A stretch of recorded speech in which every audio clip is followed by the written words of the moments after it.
அஸ்ஸலாமு அலைக்கம் வரஹமத்துல்லாஹி வபரகாத்துஹு. தொழுகிறது நம்ம அல்லா கிட்ட பேசுகிறோம். குரான் ஓதுறது அல்லாஹ் நம்மக்கிட்ட பேசுகிறான். அல்லாஹ் நம்மக்கிட்ட என்ன பேசுகிறாங்கிறத ஆர்வமாக தேடக்கூடியவங்களாகவும் கேட்கக்கூடியவங்களாகவும் நம்ம இருக்கணும். இந்த குரானை கொண்டு போய் எல்லார்கிட்டையும் சேர்க்கணும், எல்லாரும் கேட்கணுங்கிறது தான் என்னுடைய ஆசை. என்னுடைய ஆசையை எல்லாம் வெற்றியாக்கி தருவானாக. வாங்க குரானுக்குள்ளே போகலாம். அஊது பில்லாஹி மினஷ் ஷைத்தானிர் ரஜீம். பிஸ்மில்லாஹிர் ரஹ்மானிர் ரஹீம். சூரா யூசுஃப் 12 பாகம் 13 வசனம் 53. மேலும் நான் யூசுபின் மீது மோகம் கொள்ளவில்லை என்று கூறி என் மனதை நான் தூய்மைப்படுத்தவில்லை. ஏனென்றால் நிச்சயமாக என் இரட்சகன் அருள் புரிந்தவரை அன்றி மனிதனுடைய மனம் பாவம் செய்யும்படி அதிகம் தூண்டக்கூடியதாகவே இருக்கின்றது. நிச்சயமாக என் இரட்சகன் மிக்க மன்னிப்பவன் மிக்க கிருபை உடையவன் என்று எகிப்திய அரசரின் அமைச்சருடைய மனைவி கூறினாள். 54.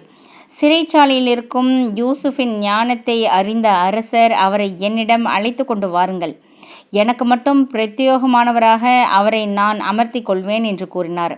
ஆகவே சிறையிலிருந்து வெளியாகிய அவருடன் பேசிய பொழுது, நிச்சயமாக நீர் இன்றையிலிருந்து நம்மிடம் பெரும் மதிப்பும் நம்பிக்கையும் பெற்றவராக இருக்கின்றீர் என்று கூறினார்.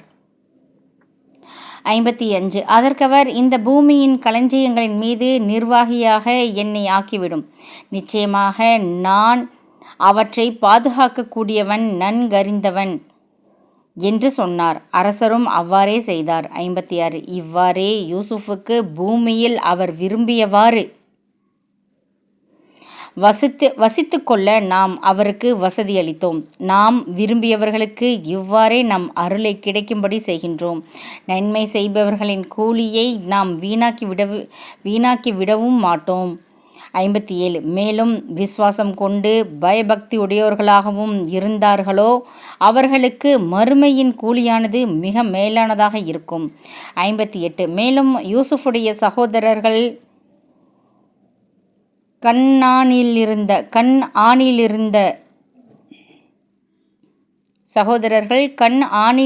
வந்து அவரிடம் நுழைந்த பொழுது அவர்களோ அவரை யூசுஃப் அறியாதவர்களாக இருந்த நிலையில் அவர்களை தன் சகோதரர்கள் என யூசுஃப் ஆகிய அவர் அறிந்து கொண்டார்.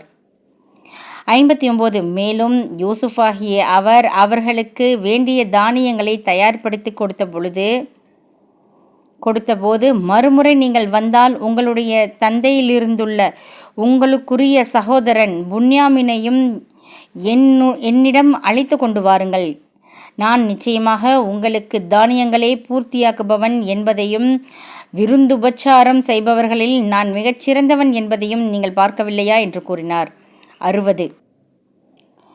ஆகவே நீங்கள் அவரை என்னிடம் கொண்டு வராவிடில் என்னிடம் உங்களுக்கு தானியத்தை அளப்பது இல்லை, நீங்கள் என்னை நெருங்கவும் வேண்டாம் என்று கூறினார். 61. அதற்கு அவர்கள், நாங்கள் அவருடைய தந்தையிடம் உங்களிடம் அவரை கொண்டு வர அவரை பற்றி சாத்தியமான எல்லா முயற்சிகளையும் மேற்கொள்வோம், நிச்சயமாக நாங்கள் அதை செய்பவர்களாகவும் இருக்கின்றோம் என்று கூறினார்கள்.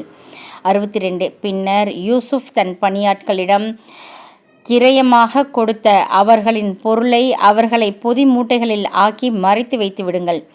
அவர்கள் தங்கள் குடும்பத்தாரிடம் திரும்பி சென்றடைந்தால் தானிய மூட்டைகளை அவிழ்க்கும் பொழுது அதனை அவர்கள் அறிந்து கொண்டு அதனை நம்மிடம் செலுத்த அவர்கள் திரும்பி வரக்கூடும் என்று கூறினார். 63. அவர்கள் தம் தந்தையிடம் திரும்பி வந்த பொழுது, எங்கள் தந்தையே, எங்களுக்கு தானியம் அளப்பது தடுக்கப்பட்டு விட்டது, ஆதலால் எங்கள் சகோதரனையும் எங்களுடன் அனுப்பி வையுங்கள், நாங்கள் தானியம் அளந்து வாங்கி கொண்டு நிச்சயமாக அவரையும் பாதுகாத்தவர்களாக இருக்கிறோம் என்று கூறினார்கள். அல்ஹம்துலில்லா அல்ஹம்துலில்லா அல்ஹம்துலில்லா. அல்லாஹ் நம் அனைவருக்கும் ஈருலக வெற்றியையும் ஈமானையும் உறுதிப்படுத்துவானாக. நம் பிள்ளைகளுக்கு ஈருலக கல்வியையும் லேசான முறையில் தந்தருள்வானாக. சொர்க்கத்தை வாஜிபாக்கி நரகத்தை ஹராமாக்கி ஹஜ்ஜை நசீபாக்கி வைப்பானாக. உலக முஸ்லிம்களுடைய பாவங்களை மன்னித்திரியா அல்லா, பலஸ்தீன மக்களுடைய பாவங்களை மன்னித்திரியா அல்லா, பலஸ்தீன மக்களுடைய கஷ்டங்கள் அனைத்தையும் போக்கிடிய அல்லா, எல்லா நலவுகளையும் லேசான முறையில் தந்துள் ரஹ்மானே. அல்லாஹ், அநியாயக்கார சமூகத்தாரிடமிருந்து எங்களை சோதனைக்கு உள்ளாக்கி விடாதே அல்லா, அநியாயக்கார சமூகத்தாரிடமிருந்து எங்களை பாதுகாத்திரியா அல்லா, உன் அருளை கொண்டு எங்களை வெற்றி பெறச் செய்ய அல்லா, அனைத்து நலவுகளையும் லேசான முறையில் தந்துருள் அல்லா. யாரெல்லாம் எங்களிடம் துவா கேட்க சொன்னார்கள் ஹலாலான ஹாஜத்தை எல்லாம் நிறைவேற்றி வை அல்லா, எங்களையும் வெற்றியாளர்களாக ஆக்கி வை அல்லா. அனைத்து நலவுகளையும் லேசான முறையில் தந்தருள் ரஹ்மானின் சிறிதுவாவை ரசூலை கரீம் ஸல்லல்லாஹு அலைஹி வஸல்லம் அவர்கள் பொருட்டால் அங்கீகரித்துக் கொள்ளி அல்லாஹ்.